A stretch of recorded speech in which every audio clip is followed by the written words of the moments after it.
pamilya na naman ang nangulila dahil sa mga tao na walang kaawa-awa, na kumitil ng buhay, paano na lang kanilang pangarap para sa akin lang naiwan. Tunay napakasaklap ang makita na walang buhay ang kanilang anak. Puso nila ay pinipino at parang sinasaksak ng paulit-ulit dahil di na muling mababalik yung mga sandaling sila pa ay nananabik na mabuhay at mangarap para sa kanilang pamilya, na sila ay makabawi sa kanilang ama't ina. Ngunit sa isang iglap lahat ng yun ay nawala dahil sa isang balita hindi sila makapaniwala. Anak, patawad kung wala ako na nagawa na ika'y protektahan sa mga taong masama. Lahat ay aming gagawin upang hustisya ay makuha. Ilalaban hanggang buhay ang iyong pagkawala.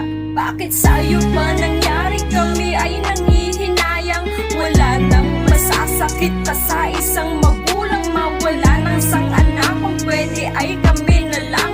Mas doble yung sakit na aming nararamdaman. Hindi na may babalik ang oras na kasama ka. Hindi ko na maisasabit pang nakuha mong medalya. Di ko na alam ang bukas kung makakaya ko pa.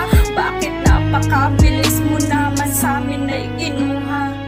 Naalala ko pa nun yung ipinangako mo sa amin ay kayo magtatapos at yun ay iyong sisikapin. Ngunit ang lahat ng yun naputol dahil sa krimen. Wala kaming nagawa para ikaw ay sagipin. Buhay naging kapalit, hindi na kayo naawa dahil sa ginawa ninyo. Lahat yun ay nasira.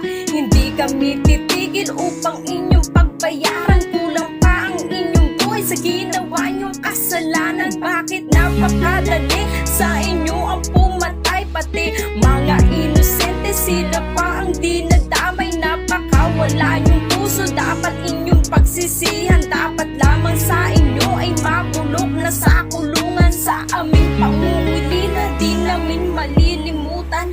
Salamat sa lahat ng ginawa mong kabutihan.